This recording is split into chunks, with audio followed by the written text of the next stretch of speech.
इंसानी तारीख में एक लंबे अरसे तक हम ये समझते थे कि सूरज और इस कायनात में जो भी चीजें हैं वो सब हमारे गिर्द घूमती हैं। लेकिन फिर सन 1543 में पोलैंड के एक एस्ट्रोनॉमर निकोलास कोपर्निकस ने अपनी हीलियोसेंट्रिक थ्योरी दुनिया के सामने रखी और एक ही झटके में यूनिवर्स को देखने का हमारा नजरिया बदल ही दिया।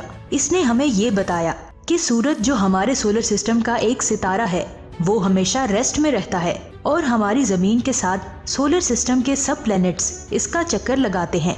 इस थ्योरी ने एस्ट्रोनॉमी की फील्ड को पूरी तरह से बदल दिया। लेकिन अगर मैं आपको कहूँ कि निकोलास कोपर्निकस पूरी तरह से सही नहीं थे तो आपका क्या रिएक्शन होगा? अगर मैं आपको बताऊं कि हमारा सूरज भी जमीन की तरह किसी का चक्कर लगाता है तो क्या आप यकीन करेंगे? मेरा आपको चैलेंज है कि आज की ये वीडियो देखने के बाद हमारी कायनात को देखने का आपका नजरिया एक बार फिर से बदल जाएगा। तो पूरी वीडियो वॉच कीजिएगा। वीडियो शुरू करने से पहले मेरी आप सबसे गुजारिश है कि अगर आपने हमारे इस चैनल को सब्सक्राइब नहीं किया तो बराए मेहरबानी हमारे इस चैनल को सब्सक्राइब करके अपने दोस्तों के साथ जरूर शेयर कीजिएगा, क्योंकि हमारा मकसद है कि हम पाकिस्तान में रहने वाले हर फर्द तक स्पेस की इंफॉर्मेशन को अपनी वीडियोस के जरिए पहुंचा पाएं। तो इस मकसद को पूरा करने के लिए आपकी सपोर्ट की बहुत ज्यादा जरूरत है। सूरज जो हमारा सबसे करीबी सितारा है, जो हॉट प्लाज्मा से बना एक स्फेरिकल ऑब्जेक्ट है। इसका डायमीटर 13,91,000 किलोमीटर है। इसका मैस हमारी जमीन के मैस से 3 लाख गुना से भी ज्यादा है और हमारे सोलर सिस्टम का 99.8% मैस अकेले सूरज ने ही कैप्चर किया हुआ है।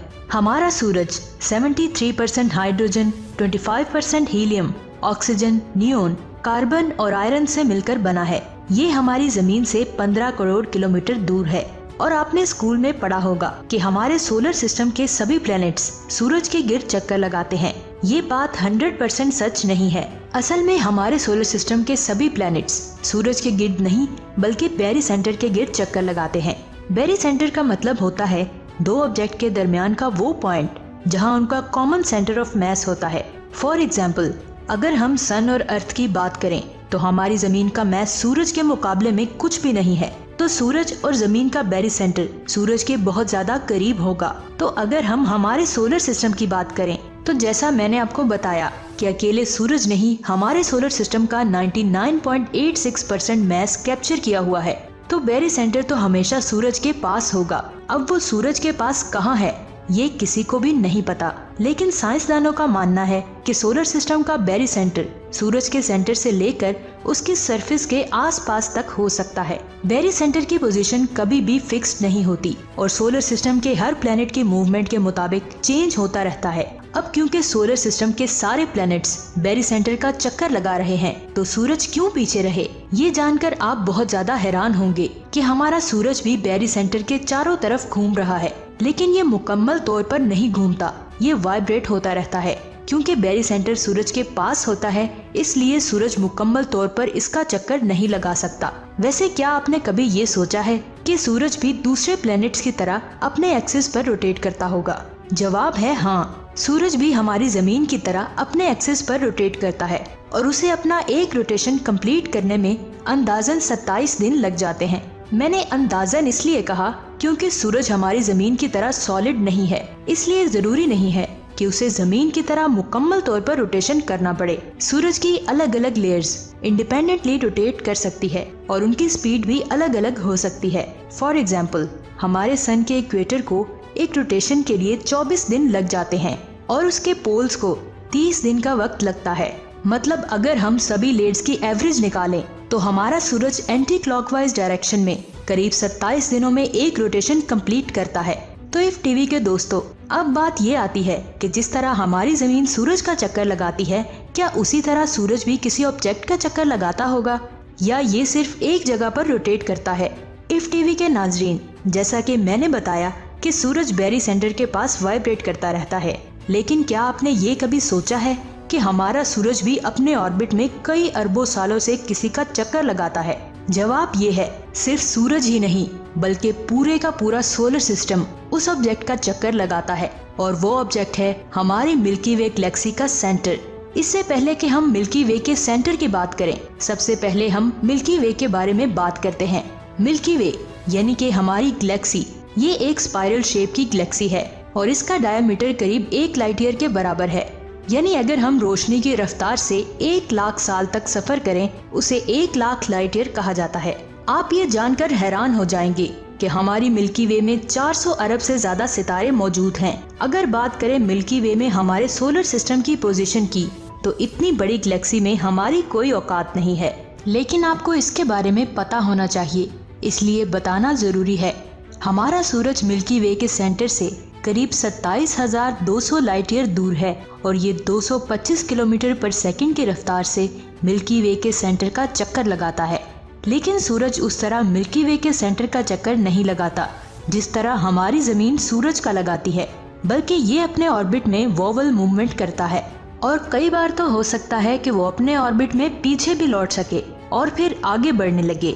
इस तरह हमारा सूरज हमारी मिल्की वे के सेंटर के गिर्द करीब 23 या 25 करोड़ सालों में एक बार रिवॉल्व करता है। इस वक्त को कॉस्मिक ईयर या गैलेक्टिक ईयर कहा जाता है। अब आपके दिमाग में ये सवाल तो जरूर आ रहा होगा कि क्यों हमारा सूरज सिंपल से मूवमेंट ना करते हुए ये अजीबोगरीब मूवमेंट करता है। तो इफ टीवी के दोस्तों, इसके रीजन समझाने के लिए हमें सोलर सिस्टम में सूरज के गिर्द प्लैनेट्स के मूवमेंट को और मिल्की वे के सेंटर के अराउंड हमारे सोलर सिस्टम की मूवमेंट को कंपेयर करना होगा।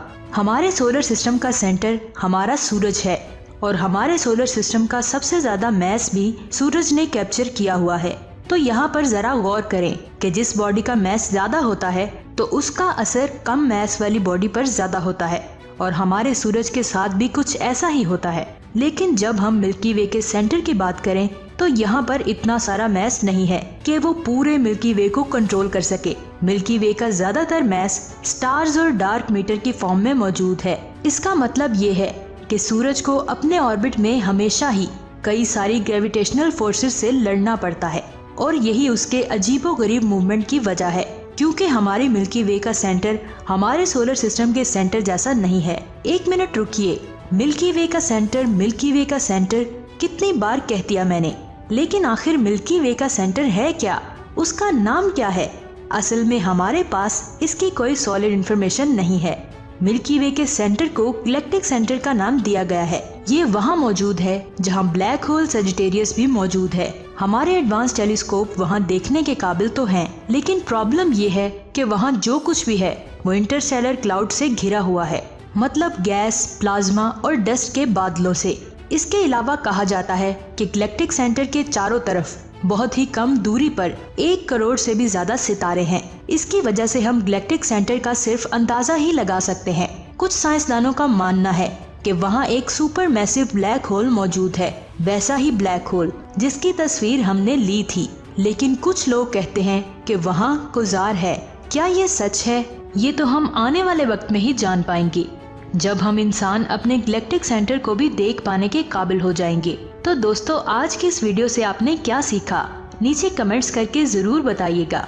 अगर वीडियो अच्छी लगी है तो इस वीडियो को लाइक करके अपने दोस्तों और फैमिली मेंबर्स के साथ जरूर शेयर कीजिएगा और स्पेस से रिलेटेड मजीद अमेजिंग वीडियोस देखने के लिए हमारे इस चैनल को सब्सक्राइब करके बेल आइकन को प्रेस कर दें, ताकि नई आने वाली वीडियोस के नोटिफिकेशन आपको मिलते रहें। अपना बहुत सारा ख्याल रखिएगा। अल्लाह हाफिज।